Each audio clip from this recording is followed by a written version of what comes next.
Hello guys, welcome back.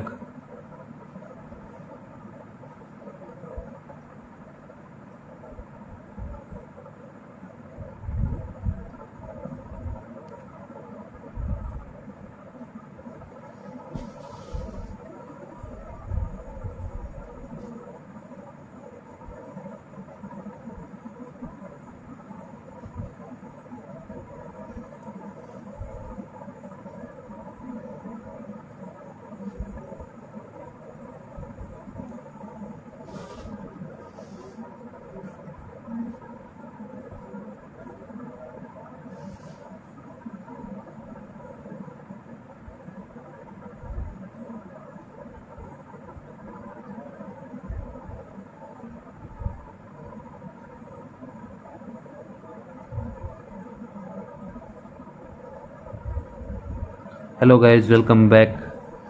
New update from Landman season 3. What are you most looking forward to in season 3? Tommy Norris and the oilfield will return, just not as soon as many hoped. The wait continue, but the show is firmly moving forward. What do you think? Landman season 3.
यहाँ पे इसको note कर सकते हो। अगर तुम learner हो, सीख रहे हो, सीखने के पर्सपेक्टिव से लाइक रहे हो, इसको नोट कर लो।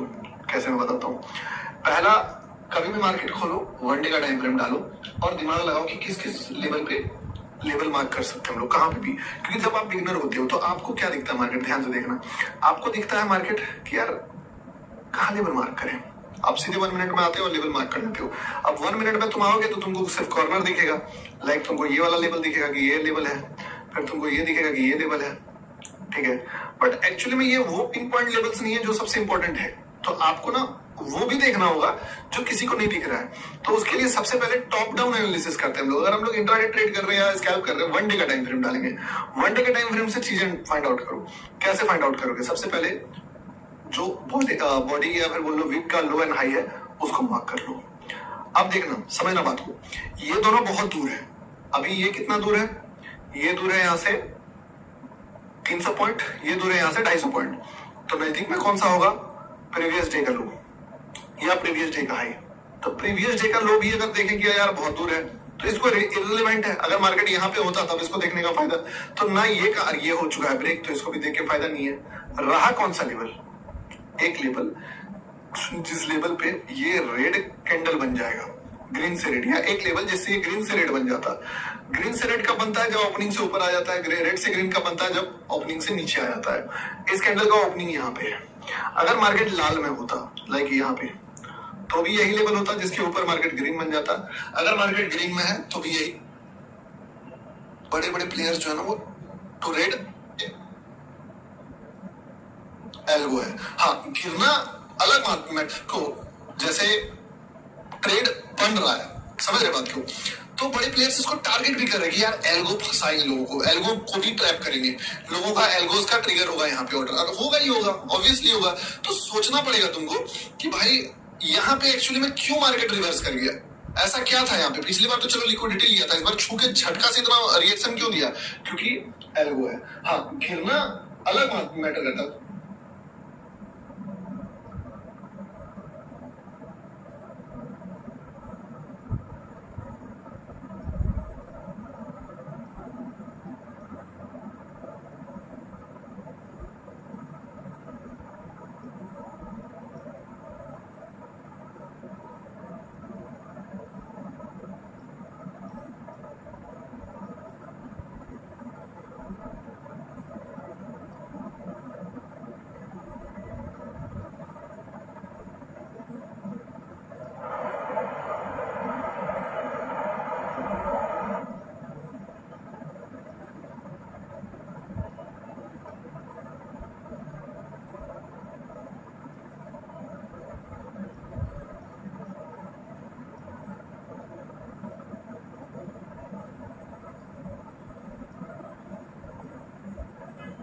I'm ready.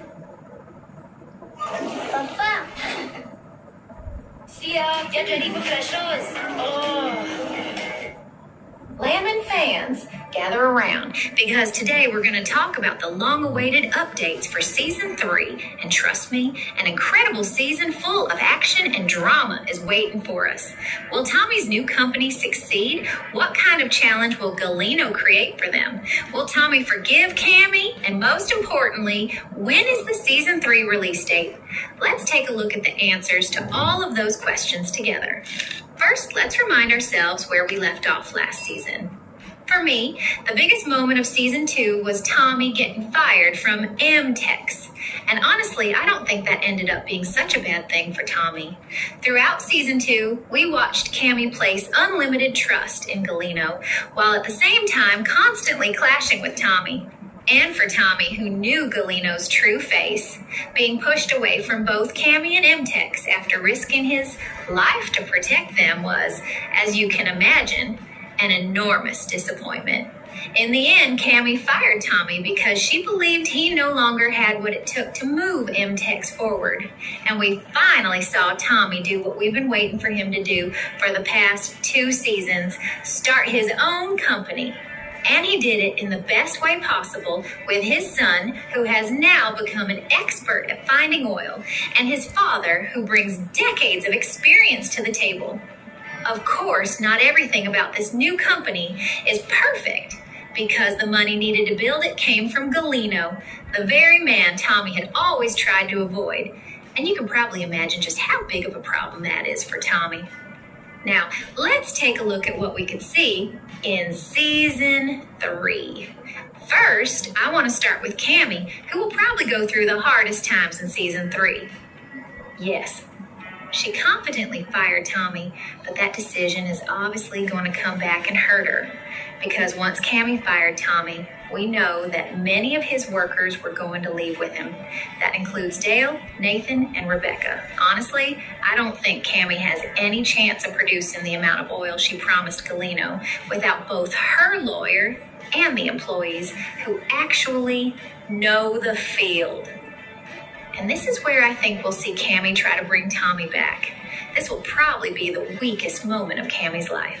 Ignoring the advice of her husband's closest friend in order to protect her husband's legacy, choosing to do things her own way, and then failing will completely destroy Cammy's confidence. And I think Tommy, even if he doesn't really want to, could still decide to help her. After all, we've seen that Tommy never turns his back on anyone under any circumstances. And when it comes to Monty's memory, I'm sure Tommy will be even more willing to make sacrifices. However, helping Cammy could put Tommy's own company, CTT, in a difficult position. You might be wondering how.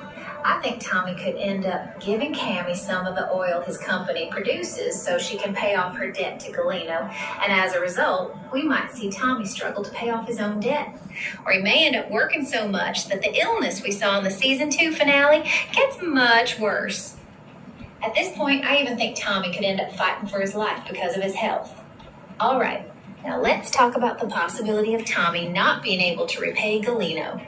As you may remember, when Galeno gave Tommy the money to start his company, he threatened the people Tommy loved most. And I don't think that was an empty threat. Considering how much money Galeno has invested in both Tommy and Cammy, there's no way someone like Galeno is just going to let all of that slide. Because of that, I think season 3 could be the first time we see a member of Tommy's family in serious danger. At this point, I think Galeno will kidnap either Ainsley, Cooper, or TL. He'll most likely hold one of them hostage until Tommy brings him the money. And I think this is where we'll see more action in Landman than we've ever seen before.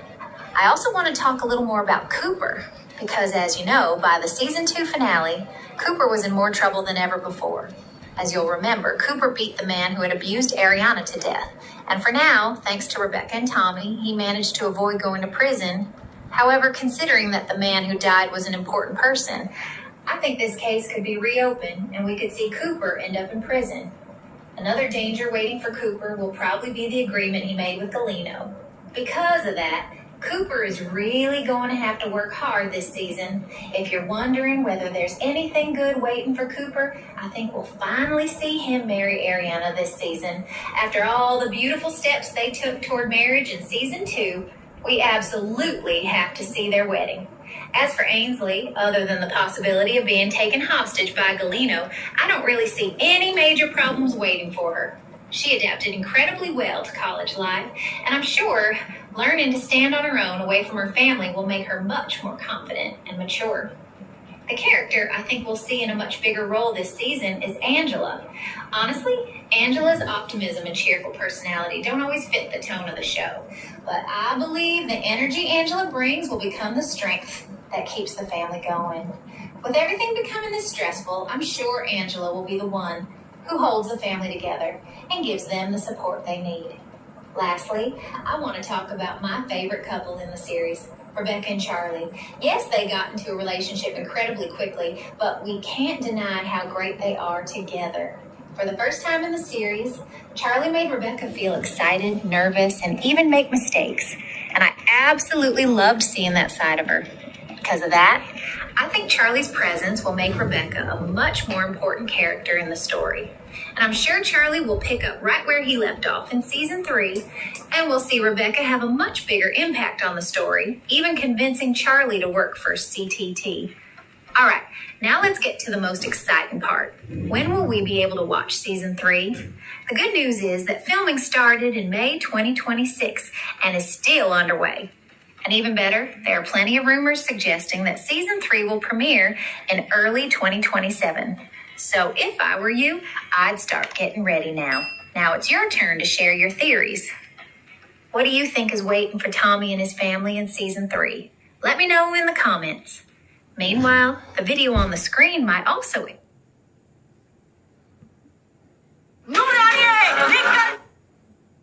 Cream biscuits के नाम 1000 का stock सिर्फ 250 रुपए में कर। After the Madison's amazing first season, everyone who's been counting the days until season 2, gather around, because today I'm going to tell you what could happen in the second season. Has Stacy now moved back to Montana for good? Will her family come back to Madison Valley with her too? Which surprise romances are we going to see? And most importantly, when is the release date? Let's take a look at the answers to all of these questions together. First, let's quickly look back at the season 1 finale, because season 2 is going to pick up right where season 1 ended. Honestly, I can say season 1 was one of the most realistic seasons about grief that I've ever watched. We already knew how good Taylor Sheridan is at telling stories like this. But I have to say, the Madison might be his masterpiece. Because we saw every character dealing with Preston's death in completely different ways, and in a very deep way. Of course, the person who was affected the most by Preston's death was Stacy. After all, the man she built her life with passed away far away from her, at a moment she never expected. So it was completely normal for Stacy to go through such heavy grief. On top of this sudden loss, Stacy not knowing what to do, then finding the notes Preston left for her, and trying to understand why he loved Montana so much, was one of the most beautiful portrayals of grief I've seen. Thanks to that, we saw Stacy calm down her anger, understand the things in her life that weren't working, and discover the things that could truly make her happy. And in the end, her returning to Montana without telling anyone showed how deeply that place meant something to her, and that it was the right decision for her. I also have to say the other characters went through interesting journeys too. I especially loved Abby's story. Abby not being able to find what she wanted in life, being stuck in an unhappy marriage, carrying the responsibility of raising 2 children, and then losing Preston, who had always supported her, hit Abby hard as well. But meeting Van Davis in Madison Valley and truly finding herself in Montana basically saved Abby. Even though she stayed in New York for now, after learning that her mother is in Montana, I think she'll go back there too. Because actress Bo Garrett said in an interview, "I don't think this family is going to let the matriarch be alone in Montana." And that likely means we're going to see the whole family together in Montana again. Lastly, let me talk about Paige before moving on to what we know about season 2. Honestly, Paige is my favorite character in the show. Even though she seems like someone who cares more about fun, I think deep down, Paige values her family a lot. Whether it's the love she shows her nieces or attacking her coworker for speaking badly about Preston, those moments showed how much Paige cares about her family. And after losing her job in New York, I don't think it would be surprising at all to see Paige head to Montana to be with Stacy. Of course, together with Russell, who now wants to build a family. Now let's get into what we might see in season 2. First, we can start with Stacy again. I think Stacy will spend this season remembering Preston on one side, while also getting more used to Montana and finally starting to think about herself too. In an interview, Michelle Pfeiffer said this about her scenes with Kurt Russell. You might see more of us in season 2, together. That could be a tease that we'll see more moments of Stacy being in love with Preston, because I think Stacy could face a real dilemma about love in season 2. As you know, Stacy came out of her therapy sessions with Phil feeling wiser and more clear-headed, and she'll most likely keep going. But I think if those sessions continue, Stacy and Phil could start becoming even closer. Yes, I think that would be the wrong relationship, but the two of them had very warm and personal conversations in the show. So if Stacy decides she wants to open herself up to love again after fully accepting Preston's loss, then Phil would definitely be the first option. And the reason we may see more beautiful memories of Preston could be the emotional conflict she goes through while deciding whether to be with Phil. Other than that, I think we'll see Stacy spending more time improving their ranch in Montana, adjusting more to country life, and getting closer with the neighbors while working alongside them. All right, now let's talk about Abby. From the conversations we saw in New York, it was clear that even though Abby and Van Davis separated in Montana, they couldn't fully let go of each other. Because of that, I think Abby will return to Montana. And once Van Davis sees Abby made that sacrifice, he'll take much more serious steps in the relationship. I even think the two of them could get married near the season finale. Of course, if everything goes to plan, and if the family decides to stay in Montana for good. I can also say that good things are coming for Paige and Russell too. As you know, during Russell and Stacy's conversation, we learned that Russell dreams of having a family. And I think if Paige and Russell settle down in Montana, they'll start taking serious steps toward that dream. They may realize money and ambition never truly gave them anything, and that real happiness comes from being with the people they love. Because of that, we may even learn near the season 2 finale that Paige is pregnant. After fully settling into Montana, a baby arriving too could begin a beautiful new chapter for Paige and Russell. If we briefly talk about the other characters, I think we'll see a lot more of Bridget this season, both while helping her family and while spending more time with her Native American neighbors. We know how much Taylor Sheridan values Native American stories, so through Bridget, we may get more of that storyline in this series too. Cade will also help the family, especially Stacy, as they adjust to Montana and grow the ranch. Lastly, I think Stacy's friend Liliana will continue visiting Montana often and keep supporting Stacy. All right, now let's get to the most important part. When is the release date for season 2? The good news is that filming for the second season was already completed before season 1 even premiered. There's no official date yet, but considering the show is fairly short and filming is already done, I'd say late 2026 looks like a very likely release window. And another great piece of news is that the cast has said the show could continue for much longer than 2 seasons. So I'd say get ready now for a long-running masterpiece. All right, now it's your turn. What do you think will happen in season 2?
we still don't know what exactly they mean by home here. It could be Russia or it could be Iran. Because during the meeting, when they were discussing the worst case scenario, they also mentioned the possibility of Iran putting Joe on trial and finding her guilty. However, I don't think this scenario is really going to work. Because right now, both the US and Russia have one of the other side's agents in their hands, and if one of them dies, it means their own agent will die too. So I don't think Joe will actually be harmed. However, Russia could probably use Joe to get information about the Lioness team exactly as they mentioned during the meeting. And at this point, we know that even the smallest hint from Joe could give away a lot of information because Alexandra had already said that the Lioness's information had been leaked. And right now, Russia really doesn't need much information to confirm those details. And at this point, we see that the rescue operations to save Joe continue without slowing down in order to make sure that this information doesn't get leaked. And during the hangar raid, which also involves a helicopter, the most important pieces of information they find are Joe's blood and the number of the plane she was taken on. Honestly, we can say that Kyle really stood out during this operation, and I genuinely don't know what to think about Kyle anymore. Yes, he is really successful, and he can get the information he wants, but I don't know if we should ignore the crimes he commits while doing it. After all, he is killing someone he has captured just to scare another person, when he could have simply arrested them and interrogated them. So I think Kyle, who is becoming more and more ruthless, is going to get into some serious trouble because of these crimes he's committing.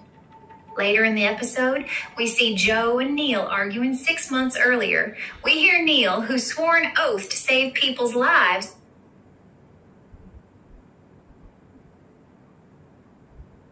Kyle, who is becoming more and more ruthless, is going to get into some serious trouble.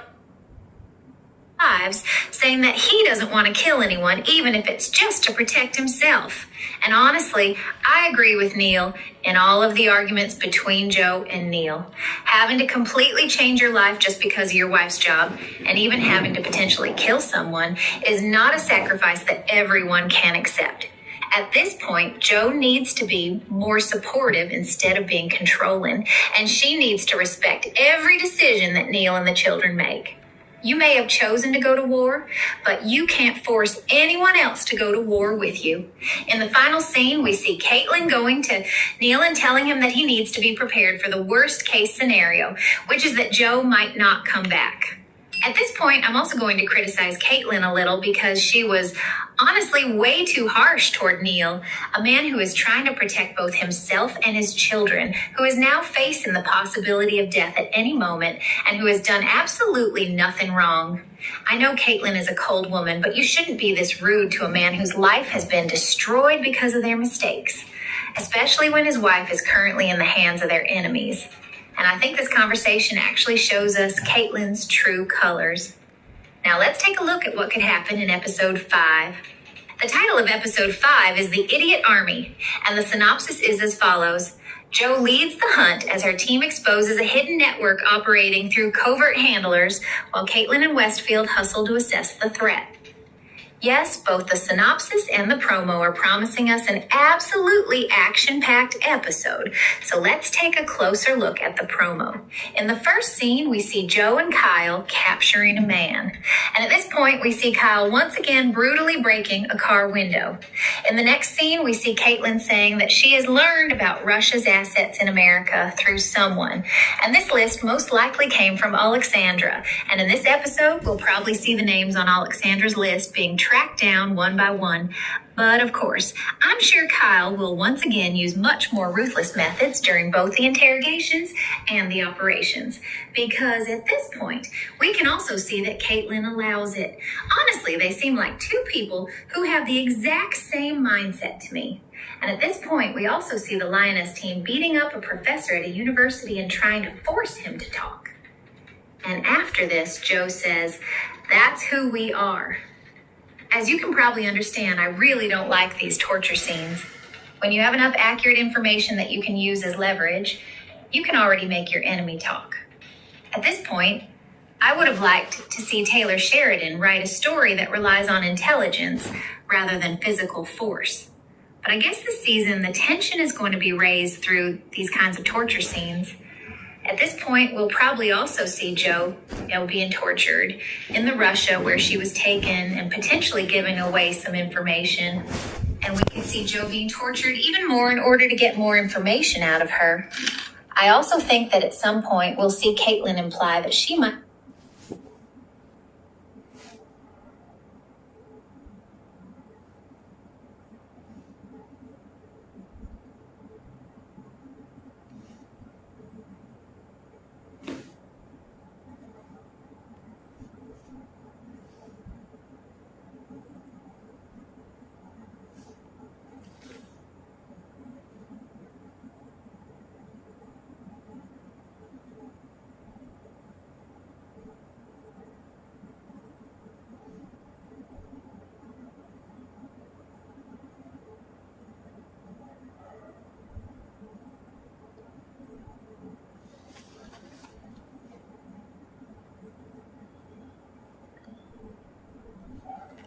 चश्मा देख रहे हो?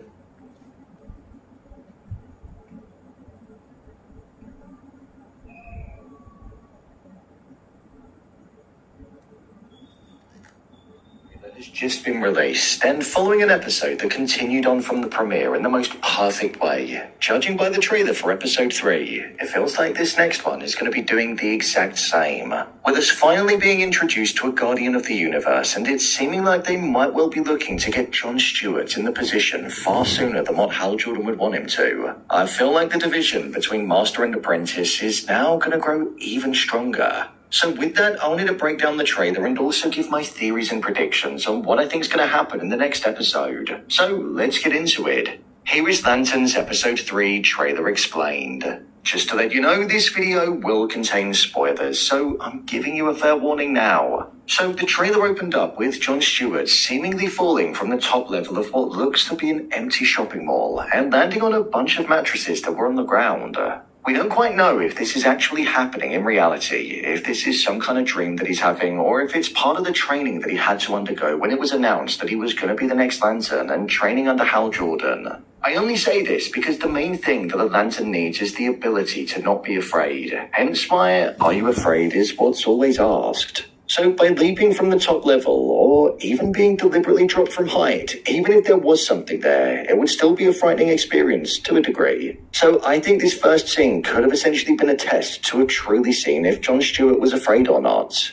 This not only confirms what many of us thought after watching the trailer and seeing all of the scenes, but it means that this is going to be a flashback episode, or at least contain elements of a flashback, which means we'll see how Jon Stewart ended up in the position that he's in 2016 in Rushville, Nebraska. The next part of the trailer then saw Laura Linney's character sitting behind the desk, and she said to Jon Stewart, "Do you know who I am?" To which he then responded and said, "You're a Guardian, founder of the Lanterns." As this was said, we heard a clock ticking in the background of the scene, and it was gradually brought to the forefront more and more, which in my mind is connected to the fact that this season is all about Jon Stewart essentially taking over from Hal Jordan, and it being a matter of time. And also with it then being followed by a shot of Jon Stewart when he was younger, and also a shot of Jon Stewart Sr. waking up from bed, showing that the family were visited during the night many years ago due to the green hue. This could have been when the Green Lantern entered their lives for the first time.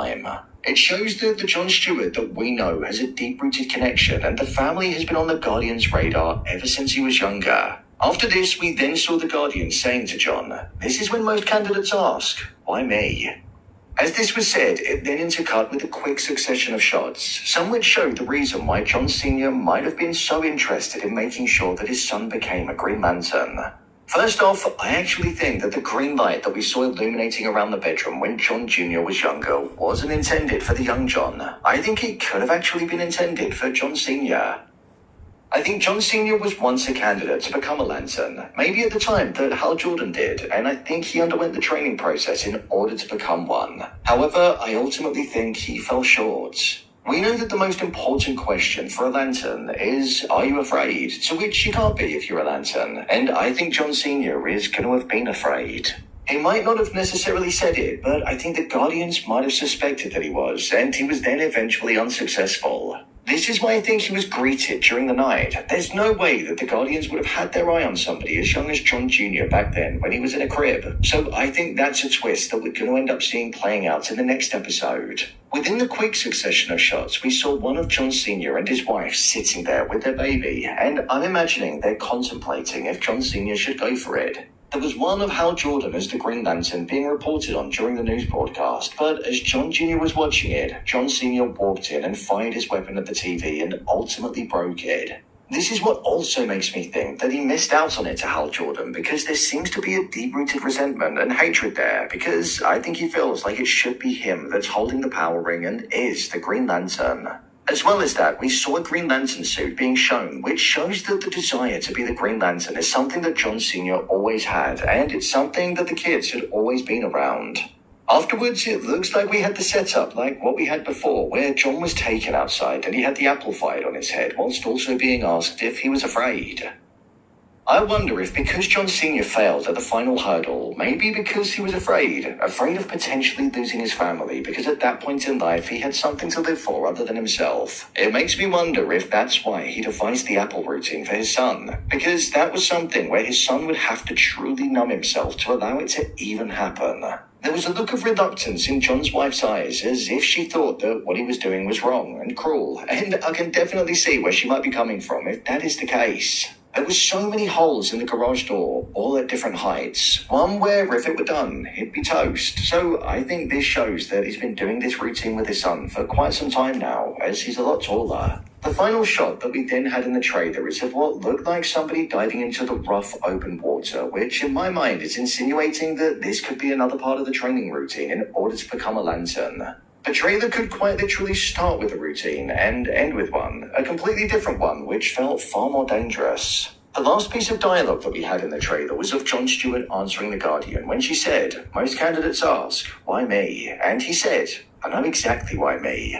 I'm presuming he could be aware of his father's connection to being close to becoming a Green Lantern, and also the fact that he's been conditioned to be the best candidate that there could possibly be, following everything that his father put him through. If his father was never considered to be a candidate, then I think John is just simply being smug, because his father has essentially molded him to be somebody that doesn't have any fear within him. Then with that, the trailer came to a close. It was a very brief 27-second preview, so there wasn't much to it at all. But what it showed us was that we were going to be getting a deep insight into the history of both Jon Stewart's and how and why it is that Junior got approached to be a future...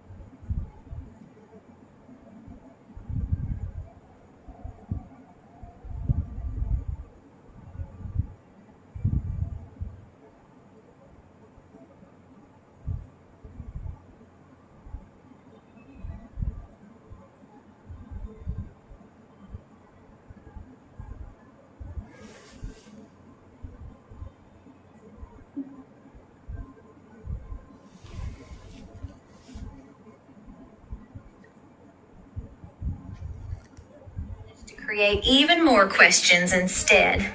The Bellaris lost control, Kimmy completely changed, Mallory showed just how dangerous she can be, and now we're heading into a season 3 that could be much darker than anything we've seen before.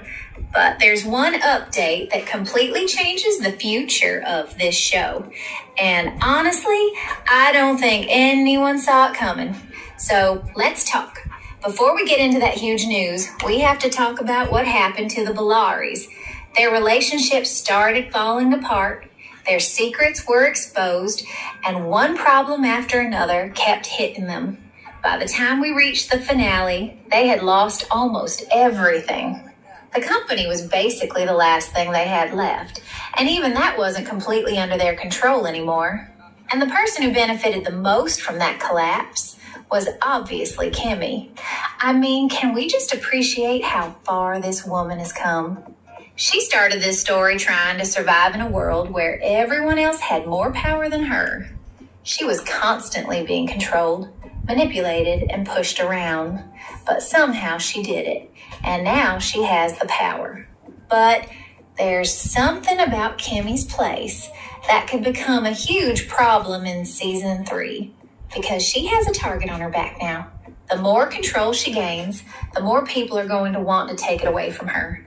Now we have to talk about Alex and Rain here. Alex managed to become someone Kimmy and Rain can trust, which seemed like a good thing at first, but now I think that could be exactly what puts him in danger. Jules knows there was a betrayal, and Alex is the one who's connected to Kimmy. We already know what Jules is like when he feels betrayed. He doesn't simply move on and forget about it.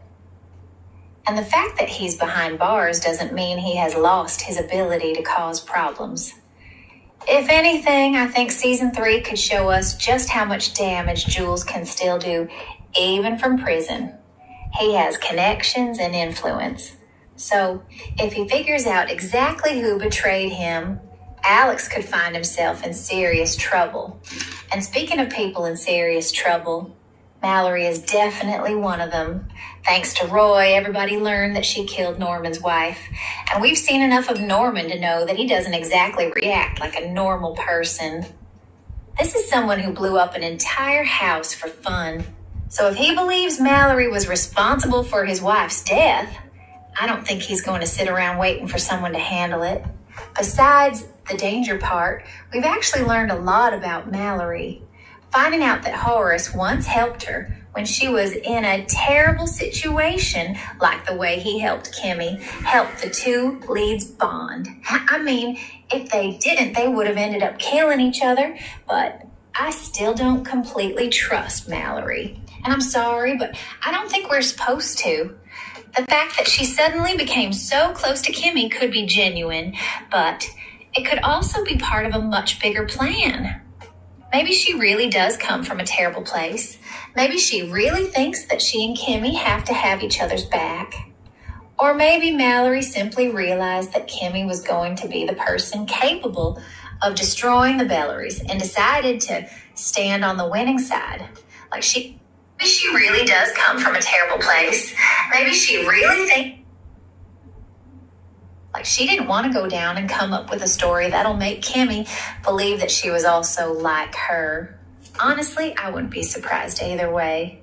But whatever her real intentions are, I can't deny that seeing Kimmy, Mallory, and Rain finally team up was incredibly satisfying. Especially that scene where the three of them beat Roy. I mean, that piece of garbage had deserved a fine beating a long time ago. And I was really glad that it wasn't Horace or anyone but girls were the ones to do that. I really hope he rots in prison. Now for the exciting update that I told you guys about.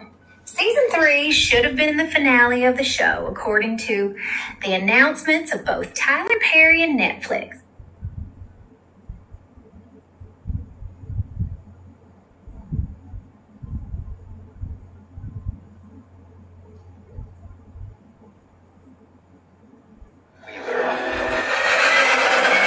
Mariano Reyes. Her own porch, and two people who'd spent the whole season trying to just be left alone are now openly at war. That's where Dutton Ranch left us. And across the Yellowstone universe, Marshall's just ended its first season with a very similar Dutton kidnapping. Coincidence? I'm not convinced. So here's what happened, why it matters, and what we think, including what the cast already hinted at. Beth Dutton and Rip Wheeler spent 9 episodes trying to build something that was just theirs. It never worked out that way. A wildfire ruined their first shot at peace in Montana, while a rigged bull gave their Texas herd foot and mouth disease. And the business partnership they struck with the rancher Beulah Jackson turned out to be a front for a cross-border smuggling operation running fentanyl through cattle shipments. The finale burned through basically every remaining secret at once. Beulah's past finally came to light. Mariano returned to settle old scores, and Joaquin was forced to kill his own brother, Rob Will. But the biggest move came when Mariano took Carter hostage, turning the duck through cattle shipments. The finale burned through basically every remaining secret at once. the Duttons fight into something deeply personal. Beth and Rip managed to hold their ranch together during a shootout, but it didn't matter. In the closing minutes, Rip told Beth that they didn't want Carter, they wanted them. Her reply was essentially a promise that Mariano was about to regret making that call. On top of that, Oriana is pregnant with an unconfirmed father. Everett has chosen Beulah, assuming she survives what looked like a heart attack, and Beulah's empire is now publicly exposed. There is no version of season 2 that opens quietly. Carter's kidnapping makes a rescue mission the obvious starting point for season 2, but Beth and Rip probably won't handle it the same way. Beth will likely work whatever connections she has left, while Rip is much more likely to go straight after Mariano and the people holding Carter. That could give the opening episodes a very different feel, with Beth trying to think several moves ahead while Rip is ready to make this personal, and Cole Hauser has already hinted at what that fallout could look like, saying fans will see more of Beth and Rip trying to find their way in season 2, especially in the first couple of episodes and in the aftermath of losing Carter. Meanwhile, the 10-petal operation is falling apart from the inside. Rob Will is dead, Beulah's authority has been shaken, and Joaquin has just been forced to kill his own brother on his father's orders. That's why Joaquin could become one of season 2's biggest wild cards. Killing Rob Will could be the moment that finally breaks his loyalty to Mariano, especially if his father keeps forcing him to prove where he stands. So, what happens to Joaquin next season? Does he turn on Mariano, or does he become exactly what his father wants him to be? But Carter's kidnapping might not be the only reason a Dutton family reunion could be coming in season 2. Marshals, the CBS series following Casey Dutton as he joins federal law enforcement in Montana, ended its first season with Casey's son Tate being taken by the show's antagonist and headed toward Texas. 2 shows launched in the same window, both centered on a Dutton sibling, and both ended with a kidnapped kid and a storyline pointing toward the other show's territory. It's hard not to wonder if those 2 cliffhangers were meant to set up something bigger. Riley and Hauser were asked directly whether the matching cliffhangers were coordinated. Riley responded with a smile and a maybe. Hauser didn't confirm it either, but he didn't exactly close the door. He said he'd love to work with Luke Grimes again, adding that he had seen him in New York for the upfronts and really missed him. Riley also said she would love to see them go find their sons, pointing out that Beth misses her brother. Hauser has also said he'd rather take Beth and Rip up to Montana than bring Casey down to Texas. That lines up with our theory that the natural crossover beat is Rip and Beth heading north for help, since Casey is presumably tied up with his own son's disappearance. One wrinkle is the timing. Marshall season 2 is already confirmed for CBS, premiering October 4th, while Dutton Ranch isn't expected to film until early 2027, with episodes likely landing late that year. That gap makes an in-season crossover tricky, but it doesn't rule out a special appearance of Flashback or season 2 simply picking up the Casey thread once production resumes. Would you rather see Casey come to Texas or Beth and Rip head back to Montana? Let us know below. Season 2 is also getting a new showrunner. Chad Feehan, who created and served as showrunner for Season 1, stepped down before the premiere, with SEAL Team veteran Benjamin Cavell now taking over. Hauser has already backed the new showrunner, saying the future looks bright. Given Cavell's background, Season 2 could push even further into cartel thriller territory, especially with Carter's kidnapping now driving the story. So, what could that first Season 2 trailer actually show? I doubt Paramount would reveal Carter's fate right away. I'd expect the trailer to focus on Beth and Rip dealing with the kidnapping, while quick shots of Joaquin, Mariano, and the ranch falling apart tease the bigger conflict. The real hook, though, could be Rip going after Carter, with any Montana connection saved for the final seconds. And if Case appears in that final shot, that's the kind of reveal that would send Yellowstone fans straight into theory mode. The bigger question is when we'll actually see it. With production reportedly not expected to begin until early 2027, a late 2027 release feels possible, but I wouldn't be shocked if the new season slips into 2028. The Marshals timeline could also make the crossover question even more interesting, especially if the two shows are being planned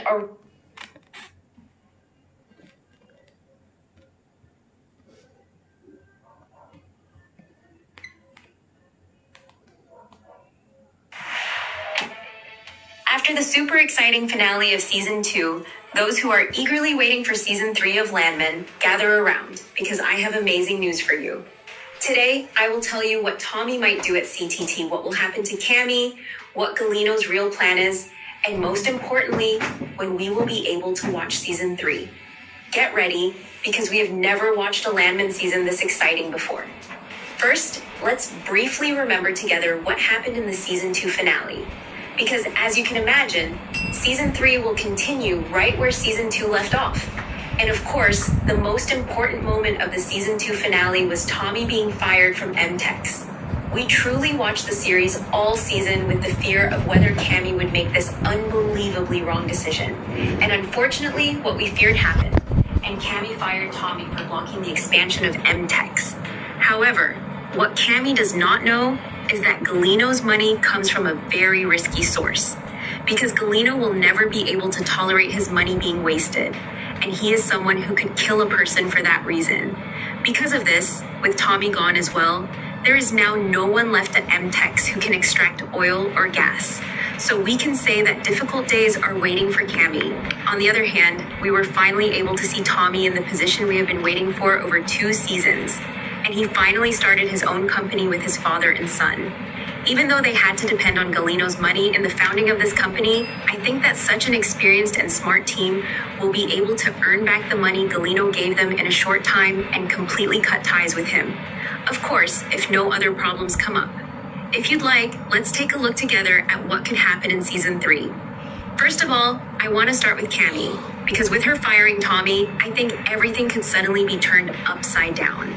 Most likely, she will fail in all of the oil and gas wells she opened to make Galino money, and she will have to ask Tommy for help, even if she does not want to. And at this point, we will see Tommy make maybe one of the most important decisions in the series. Will he help the wife of his friend Monty no matter what, or will he focus on his own path? Honestly, I think Tommy is one of the most loyal and helpful people we have seen in the series, and I think he could help Cammy, because he knows that Cammy made these wrong decisions because of the emotional difficulties caused by losing Monty. And while helping Cammy, Tommy could also put his own company, CTT, in a difficult position. Because most likely, at the beginning of season 3, we will see that CTT is operating wonderfully, and that they are successfully opening oil wells just like they planned. However, when Tommy wants to help Cammy, we will see CTT's income shift to MTEX. This will put Tommy in a very difficult situation when it comes to paying his debt to Galino. Honestly, I think Galino will become even angrier at this point and threaten Tommy and his family once again. And we may see something happen to Tommy's father, TL. As a result of Galino's threats, TL could go through too much stress. And since he is old, he could even have a heart attack. In fact, in the season 2 finale, we also saw that Tommy could not handle stress and was using medication. So I think that in season 3, as sad as it may be, we could see serious health problems. All right, now let's come to some of the other storylines. Right now, I especially want to talk about Cooper, because if we do not see Cooper and Ariana's wedding in season 3, I will be very upset. They truly became a wonderful couple, and it looks like there is no obstacle left in front of them on the road to marriage. If there is no new development in the case of Cooper killing the man who abused Ariana, I think Cooper and Ariana will truly reach the happy season they deserve this season. Another set of good developments will definitely be on Ainsley's side.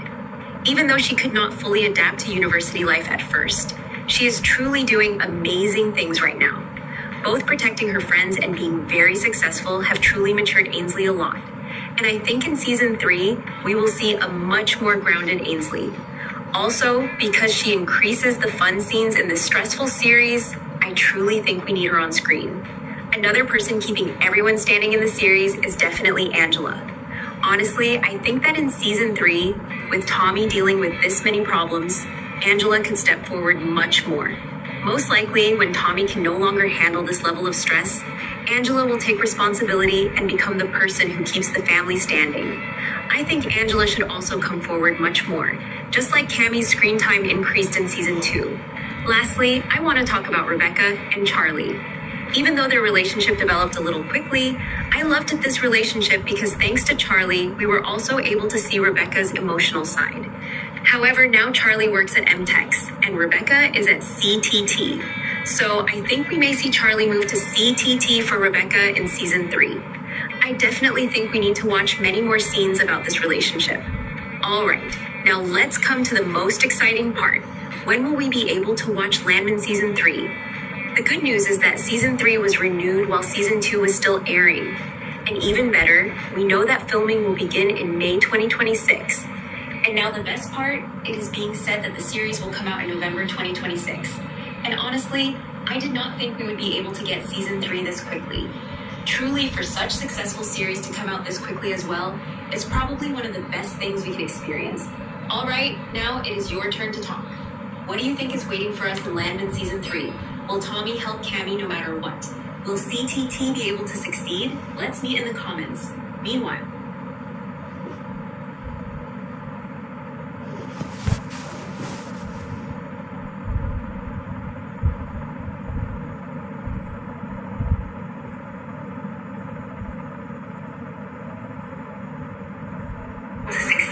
Let's meet in the comments. Meanwhile,